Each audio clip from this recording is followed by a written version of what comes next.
자, 오늘 저와 여러분들이 함께 나누실 말씀은 마태복음 23장 23절 말씀입니다.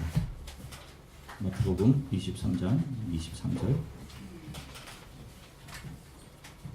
쉬운 성경으로 함께 한 목소리로 하나님의 말씀을 읽으시겠습니다.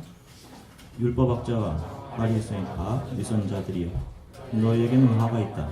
너희는 박하와 향료와 나무 뿌리에 11조까지 드리면서 정의, 자비, 믿음과 같은 율법의 더 중요한 부분은 무시한다. 11조도 중요하지만 더 중요한 일을 무시해서는 안 된다. 아멘. 사랑해 주님 참 감사합니다. 하나님, 이 시대에 참 수많은 사람들이 자기 자신의 부흥과 자기 자신의 잘됨을 꿈꾸며 살아가는데, 하나님, 우리는 우리 자신의 무너짐을, 우리 자신의 깨어짐을 주 앞에 소망하고 주님의 교회와 주님의 나라가 부흥하기를 간절히 소망하는 예수를 따르는 주의 제자로 예배의 자리에 나올 수 있게 하셔서 감사드립니다. 하나님, 가장 부족한 종이 하나님의 말씀을 때문에 늘 부족하고 늘 연약하고 하나님 별 면목이 없습니다. 그럼에도 불구하고 하나님 가장 연약한 종을 통해 역사하는 하나님의 말씀은 온전한 복음으로 우리 성도들의 마음에 온전히 심어지도록 성령께서 함께 해주시기를 소망합니다. 감사드리며 주 예수 그리스도 이름으로 기도드립니다. 할렐루야. 여러분, 한 주간 동안 평안하셨습니까? 자, 오늘은 지난 시간에 이어서 11조의 성경적인 의미와 그 안에 담긴 복음을 살펴보도록 하겠습니다. 이것을 이해하기 위해서는 먼저 거룩이라는 하나님의 성품에 대한 선이해가 필요합니다. 자, 거룩이라는 것은 히브리어로 카도시, 그 뜻은 구별되다라는 의미를 가지고 있어요. 죄로 오염된 인간과 구별된 하나님의 성품, 인간과는 구별된 하나님만이 가지신 하나님의 성품이 거룩이에요. 죄와 허물로 오염되어 죽은 인간은 하나님 앞에 절대로 설 수 없습니다. 우리의 힘으로 하나님을 찾을 수도 없어요. 그래서 이스라엘 백성들이 하나님께 예배하기 위해서는 반드시 그 전에 해야 될 일이 있었는데, 그것이 바로 속죄제를 드리고 정결 예식을 통해서 거룩함에 이르는 것이었습니다. 그래서 제사장이 제사를 집례하기 전에 반드시 하나님께서 정해주신 대로 거룩을 위해 속죄의 의식과 정결의 의식을 반드시 행해야 했어요. 자, 그리고 하나님께서는 우리의 일상의 영역에 특별히 구별을 두셔서 그 영역에서 하나님을 기억하고 예배하도록 특별하게 구별하신 거룩의 영역들이 있습니다. 성경을 보면 하나님께서는 이스라엘 백성들에게 시간과 장소 그리고 물질이라는 세 가지 영역에서 세상과 구별된 거룩의 영역을 두셨음을 우리가 알 수 있어요. 보시면서 보실게요. 자, 이 세 가지 영역 중에 이제 시간의 거룩함을 위해서 구별하셨던 것이 안식일입니다. 그리고 공간의 거룩함을 위해서 구별하셨던 것이 성전, 예루살렘 성전이죠. 그리고 살아가는 데 중요한 물질, 돈의 구별을 위해서 11조라는 거룩함의 구별을 두셨습니다. 그러한 구별을 통해 시간과 공간과 물질의 영역에서 하나님의 거룩하심, 주인 되심을 기억하며 살아가라는 하나님 백성의 삶의 내용을 명시해 주신 거예요. 이 세 가지의 영역에서. 자, 그래서 이스라엘 백성들은 일주일 동안 바쁘게 살다가도 안식일이 되면 모든 삶의 시간을 멈추고 하나님께서 명하신 대로 그 시간을 구별해서 하나님이 정해주신 방법대로 안식일을 지키고 하나님을 예배하고 묵상하는 시간을 가져야 했고, 성인 남자는 반드시 1년에 3번 장소의 거룩함으로 구별된 예루살렘 성전에 올라와 거룩한 장소에서 자신을 돌아보며 제사를 지내야 했어요. 그리고 물질의 영역에서 이스라엘 백성들은 하나님의 주인 되심을 기억하고 거룩하게 구별되어 10분의 1을 하나님께 드려야 했던 것이 11조였습니다. 자, 그런데 이렇게 구별된 세 가지의 영역의 거룩은 정확하게 담아내고 있던 그 본질이 그 안에 있어요. 자, 이것을 예수께서 이 땅에 오셔서 다 풀어주신단 말이에요. 자, 예수께서 이 땅에 계실 당시 유대인들은 안식일을 철저하게 지켰습니다. 어떤 방법으로 지켰어요? 표면적으로 그날을 일하지 않는 날로 규정해서 지켰어요. 자, 그런데 예수님께서는 안식일에 일하셨습니다. 평생을 병으로 고생하던 병자들을 예수께서 고쳐주셨단 말이에요. 그리고 예수께서는 안식일은 단순히 일하지 않으면서 쉬는 날이 아니라 자비와 긍휼로 생명을 살려내어서 그들이 죄와 사망으로부터 진정한 쉼을 얻게 되도록 하는 날이다라고 예수께서 재해석을 해주셨어요. 제가 언젠가 설교했던 6일을 지나 영원한 안식으로의 초대라는 제목으로 설교했던 내용들을 기억하시거나 들으셨던 분들은 아마 내용들을 아실 거예요. 지금 우리는 이 땅에서 며칠째를 살아가고 있다고 그랬어요? 6일째의 삶을 살아가고 있는 겁니다. 6일째의 삶. 그래서 창세기에서 창조 마지막 안식일에는 저녁이 되며 아침이 되니라고 하는 하루의 개념이 없다고 얘기했죠. 6일째를 살아가는 사람들이 제7일 영원한 안식을 소망하며 살아가는 것이라고 했어요. 우리가 지금 이 땅에서. 자, 그 안식의 실체가 바로 누구냐? 그 영원한 안식의 실체? 그게 바로 예수 그리스도입니다. 그래서 예수께서 이렇게 말씀하신 거예요. 마태복음 11장 28절 함께 읽으시겠습니다. 수고하고 무거운 짐진 자들아 다 내게로 오라. 내가 너희를 쉬게 하리라. 바로 그분이 영원한 안식의 본질이셨던 거예요. 그래서 시간의 거룩을 의미했던 안식일은 예수 그리스도를 의미하고 그분을 통해 완성되는 겁니다. 그래서 성도는 이 땅의 6일째인 이 땅에서의 삶을 넘어 영원한 안식 대신 예수 그리스도만을 바라보며 장차 그분의 품 안에 거하는 것을 이 땅의 소망으로 삼고 살아가는 거예요. 자, 그래서 우리 개신교가 안식일을 말해서 금요일 저녁부터 토요일 저녁까지의 그 안식일을 우리가 예배하는 것이 아니라 예수 그리스도의 부활하신 부활을 초기 교회에서부터는 주일로 삼고 예배를 드리는 겁니다. 자, 다음으로 장소의 거룩함으로 구별되었던 것이 예루살렘 성전이었어요. 성전이라는 말을 붙였죠. 반드시. 이 부분 역시 제가 법계의 재발견이라는 설교를 통해서 구체적으로 말씀을 드렸었습니다. 성전세를 받고 있던 사내들인 공예 사람들 앞에서 유대 지도자들이며 종교 지도자들이죠. 성전에서 장사하는 사람들을 다 쫓아내신단 말이에요. 예수께서. 자, 그때 사내들인 공회를 구성하고 있던 그 종교 지도자들이 예수께 와서 묻습니다. 그것이 요한복음 2장 18절서부터 21절인데 현대인의 성경으로 같이 한번 읽으시겠습니다. 요한복음 2장 18절서부터 21절입니다. 그러자 유대인 지도자들이 몰려와서 예수께 따졌다. 무슨 권한으로 그들에게 나가라고 명하시오? 만약 당신이 하나님으로부터 그런 권한을 받았다면 그것을 증명할 만한 표적을 우리에게 보이시오. 예수께서 말씀하셨다. 이 성전을 허물라. 그러면 내가 사흘 안에 성전을 다시 이곳에 세우겠다. 뭐라고요? 그들이 소리쳤다. 이 성전을 짓는데 46년이나 걸렸는데 당신이 이것을 사흘 만에 다시 세울 수 있다는 겁니까? 그러나 예수께서 말씀하신 성전은 자신의 몸을 두고 하신 말씀이었다. 자, 아멘. 보세요. 예수께서는 율법에 의해 이스라엘 백성들에게 주어진 예루살렘 성전이 담고 있던 참 의미, 그 본질이 있었는데 그것이 뭐냐 하면 바로 예수 그리스도 자기 자신이었다는 겁니다. 그래서 여러분 이스라엘이 바벨론의 포로로 잡혀간 이후 성전에는 하나님의 영광이 떠나가고 이가봇 하나님의 영광이 떠나가고 거기에는 더 이상 법궤가 존재하지 않게 하나님께서 그렇게 하신 거예요. 법궤 없는 성전은 성전이 아니거든요. 하나님의 임재가 없는 것이거든요. 그런데 그 성전의 영광이 언제 다시 오시는 거예요? 예수 그리스도의 이 땅에 오심으로 인해서 다시 오시는 겁니다. 무엇으로 오신 거예요? 예수께서 임마누엘로 오시잖아요. 그죠? 이가봇 영광이 떠났던 것이 무엇으로 오셔요? 임마누엘로 예수께서 오시는 거예요. 그래서 예수께서도 당신네 유대인들은 예루살렘에서만 예배를 드려야 진짜라고 하는데 우리 사마리아인들은 그리심산에서 지금 예배 드리고 있습니다. 그러면 우리의 예배는 잘못된 것인가요? 이렇게 묻는 한 여인, 사마리아 여인의 질문에 대해 예수께서 이렇게 대답하시잖아요. 요한복음 4장 21절입니다. 이번에 새 번역으로 좀 읽어볼게요. 함께 읽겠습니다. 예수께서 말씀하셨다. 여자여, 내 말을 믿어라. 너희가 아버지께 이 산에서 예배를 드려야 한다거나 예루살렘에서 예배를 드려야 한다거나 하지 않을 때가 올 것이다. 아멘. 보세요. 예수께서는 이제 더 이상 예루살렘 성전에 올라가서 예배를 드려야만 진짜 예배라는 유대인들의 생각을 허물어 버리신단 말이에요. 예수 그리스도 자기 자체가 성전이시며 그 예수 그리스도를 모신 성도들이 성전인 거예요. 그래서 저와 여러분들이 성전인 겁니다. 우리 안에 예수가 거하신다면. 그래서 장소의 거룩, 성전의 개념이 예수를 통해 그 본질이 분명하게 드러나며 예수로 귀결되고 예수로 완성되는 거예요. 자, 그러면 이제 세 번째인 물질의 거룩 11조에서 살펴볼게요. 11조라는 말은 히브리어로 마세르라고 합니다.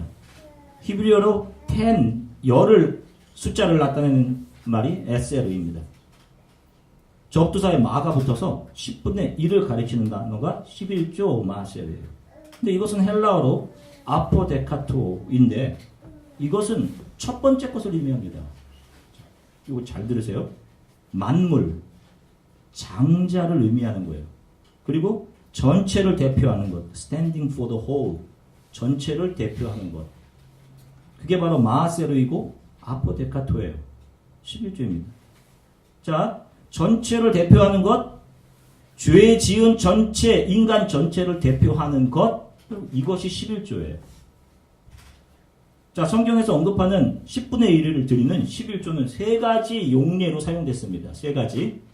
그걸 한번 짧게 좀 살펴볼게요. 자, 첫 번째, 성경이 말하는 10분의 1을 드리는 이유는 성도들이 교제하기 위한 11조였어요. 한번 볼게요. 신명기 14장 21절부터 22절부터 26절까지 함께 읽으시겠습니다.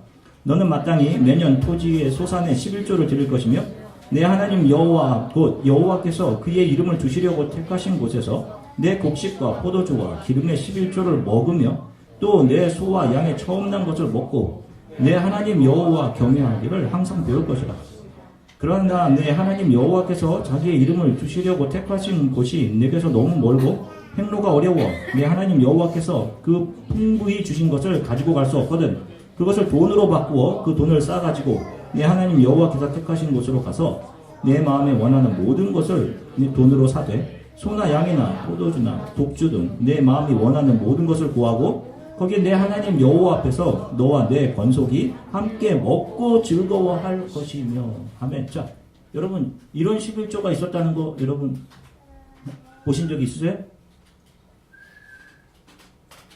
우리가 11조 하면 여러분들이 이래서 10분의 1을 교회에 내는 걸 11조라고 알았단 말이에요. 그런데 성경에 보니까 어떻게 되어 있어요? 소산의 10분의 1, 그 11조를 하나님께 드려서 택하신 곳, 어떤 택하신 곳에서 하나님 안에서 형제 자매된 가족들이 그걸로 음식을 사서 함께 먹으라라고 되어 있어요. 자, 그 교제를 위해 드렸던 것이 마세르 10분의 1이었습니다. 자, 이게 성경에서 처음 등장하는 11조의 개념이에요. 자, 용례입니다. 두 번째, 성경이 10분의 1을 드리는 것에 대한 언급은 어려운 사람들을 위한 것이었어요. 자, 민수기 14장 28절서부터 29절 함께 같이 읽으시겠습니다. 매 3년 끝에 그의 소산의 10분의 1을 다 내어 내 성읍에 저축하여 너희 중에 분깃이나 기업이 없는 레위인과 내 성중에 거류하는 객과 및 고아와 과부들이 와서 먹고 배부르게 하라. 그리하면 내 하나님 여호와께서 내 손으로 하는 범사에 내게 복을 주시리라. 아멘. 자, 잘 보세요. 우리 성도들이 물질을 어떻게 사용하는지 용도에 대한 말씀하고 계신 거예요. 어떻게? 그 11조를 걷어서 어떻게 하라는 거예요? 성중에 거하는 소외되고 어려운 형제 자매를 외면하지 말고 책임을 다해 그들을 돌보기 위해서 너희들의 10분의 1을 사용해라라고 하는 겁니다. 자, 이제 세 번째. 이 세 번째가 진정한 의미, 복음을 담아내고 있는 11조, 10분의 1 드림의 의미를 말씀하고 있는 건데요. 자, 하나님께서는 성전 일을 돌아보는 레위인들을 위해서 다른 지파 사람들이 10분의 1을 하나님 앞으로 가져오면 하나님께서는 그것을 레위 사람들에게 주었어요. 분깃이 없는 레위 사람들에게. 자, 민수기 18장 23절부터 24절 쉬운 성경으로 같이 읽으시겠습니다. 함께 읽겠습니다. 오직 레위 사람만이 회막에서 일하여라. 그들은 회막을 더럽히는 죄에 대해 책임을 져라. 이것은 지금부터 영원히 지켜야 할 규례이다. 레위 사람은 다른 이스라엘 백성과 같이 땅을 얻지는 못할 것이다. 그러나 이스라엘 백성이 얻은 것의 10분의 1을 내게 바치면 내가 그것을 레위 사람에게 줄 것이다. 내가 레위 사람에 대해 그들은 이스라엘 백성 가운데서 땅을 얻지 못할 것이다 라고 말하였다. 자, 아멘. 자, 어떤 분들은요 이 말씀을 곡해해서 교회 목회자들이 레위 지파의 직무를 이어받은 것이다 라고 말씀하시는 분들도 있으세요. 그렇게 들어보신 분들도 있을 겁니다. 이것은 성경을 전혀 이해하지 못한 데서 나오는 그런 발상이에요. 레위 사람들이 11조를 받는 것에는 큰 의미가 있어요. 자, 민수기 3장 12절서부터 13절, 역시 쉬운 성경으로 좀 같이 읽을게요. 함께 읽겠습니다. 나는 이스라엘 백성 가운데 레위 사람을 뽑아서 그들로 이스라엘 모든 맏아들을 대신하게 했다. 레위 사람은 내 것이다. 처음 태어난 것은 다 내 것이기 때문이다. 너희가 이집트에 있을 때 나는 이집트 백성의 처음 태어난 아이를 다 죽이고 이스라엘의 처음 태어난 것은 구별하여 다 내 것으로 삼았다. 사람이든 짐승이든 처음 태어난 것은 내 것이다. 나는 여호와니라. 아멘. 자, 조금 어렵더라도 좀 잘 보세요. 레위 지파는 이스라엘 12지파의 장자들을 다 모아서 대표하는 지파입니다. 대표한다라는 말은 장자 지파라는 말이 아니에요. 이스라엘의 장자는 르우벤이죠. 그 르우벤이 자격을 상실하잖아요. 자격을 상실합니다. 자신의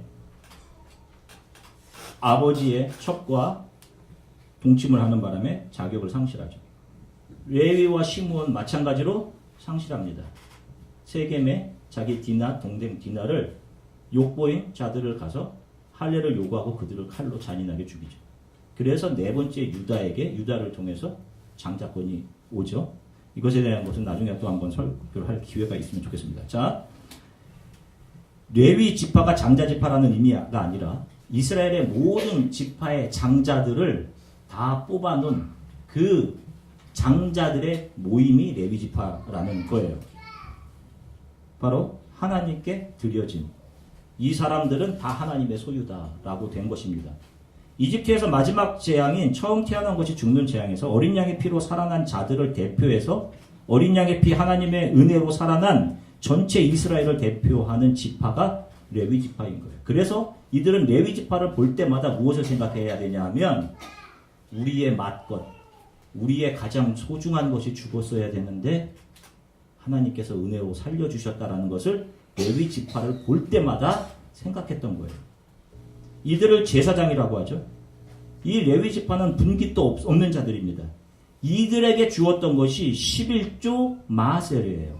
자, 왜 이들에게 11조를 드린 것일까요? 표면상으로는 이들에게 분깃이 없기 때문에 그들을 먹여 살리기 위함으로 보여지지만 실상은 그들에게 각 지파가 자신의 11조를 드린 것은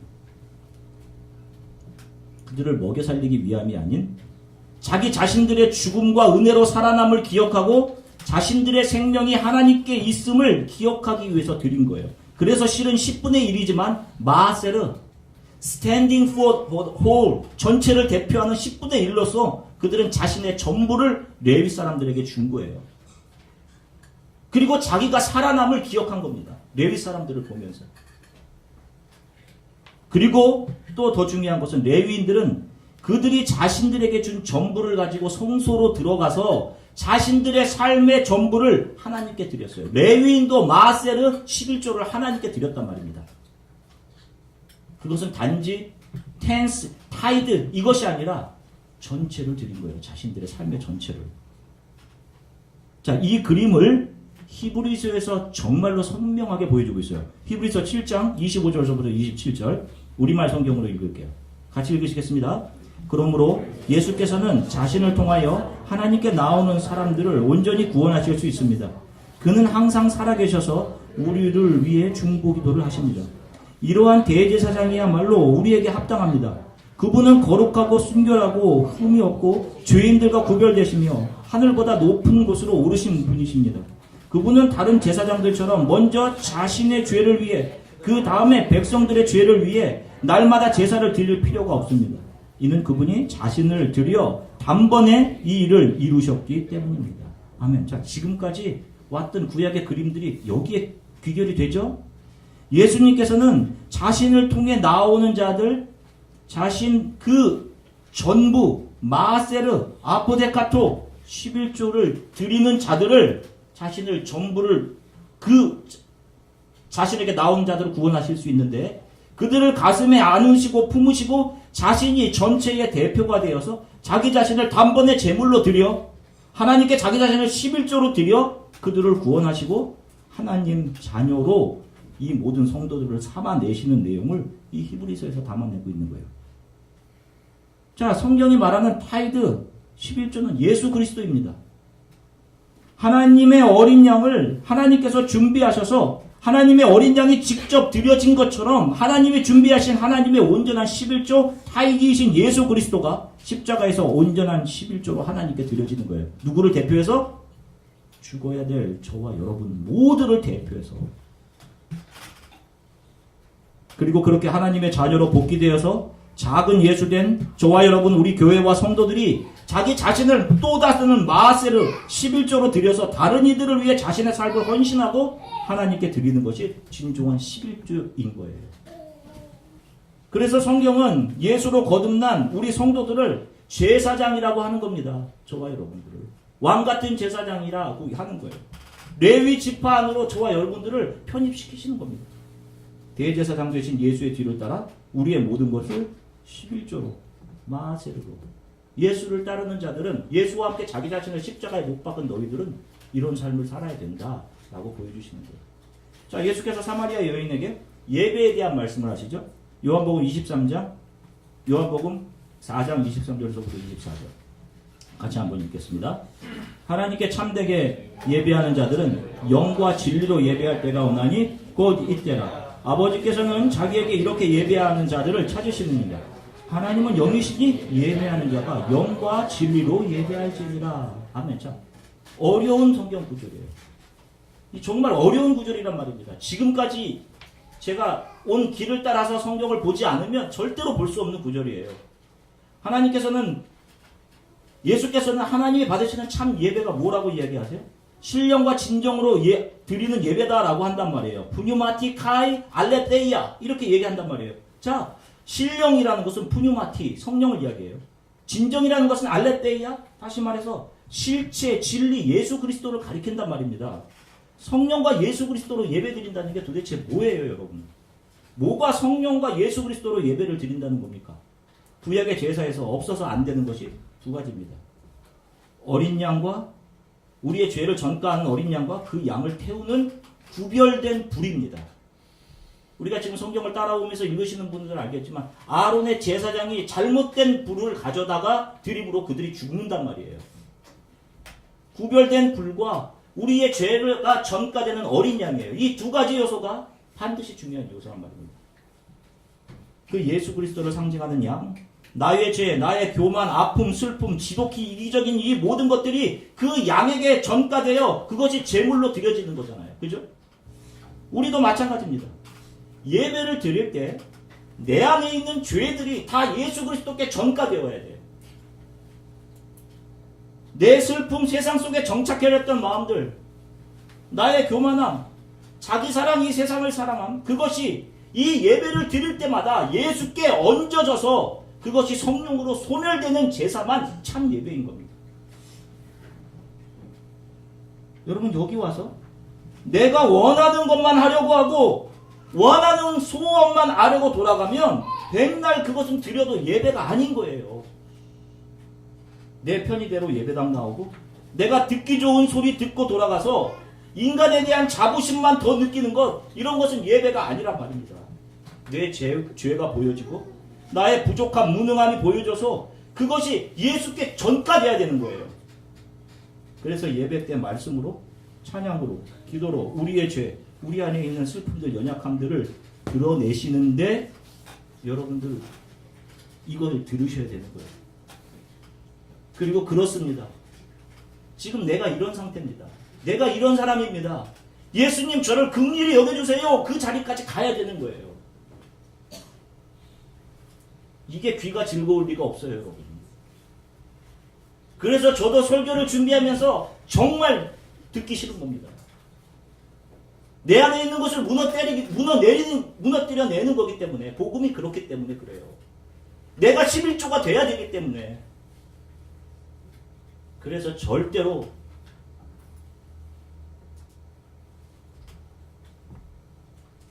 세상 사람들에게는 복음이 즐거울 수가 없는 거예요.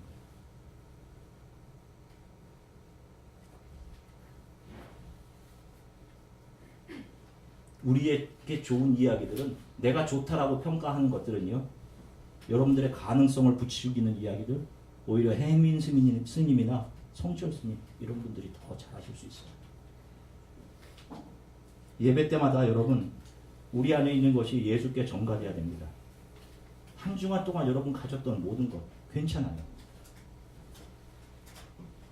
많이 예수님 배신하고 또 이렇게 넘어졌습니다. 다 괜찮습니다, 여러분. 그 슬픔, 좌절, 실패, 여러분들 안에 있는 고집들, 못된 마음들 다 똑같아요. 여러분들 안에 있고 저 안에 있고 다 똑같습니다. 그것이 예수께 전가돼야 돼요. 주님 제 마음을 좀 봐주세요. 이게 제 마음입니다. 다른 이들을 배지 않은 나의 안에 더러운 모든 것들, 이것이 11조를 드리는 것이고 이 11조가 있는 예배가 진정한 예배예요.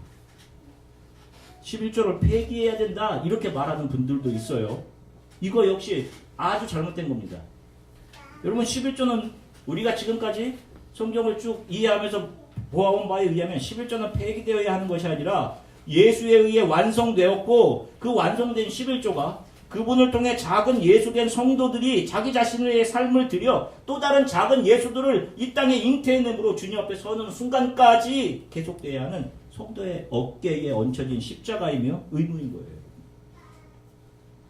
여러분들이 물질의 10분의 1을 드리든지 10분의 2를 드리든지 아니면 안 드리든지 여러분 그거는 구원과 아무 상관이 없습니다. 안 드리고 싶으시면 안 해도 상관없어요. 여러분 그런 거 우리가 안 갖고 오는 게 여러분에게 나은 거예요.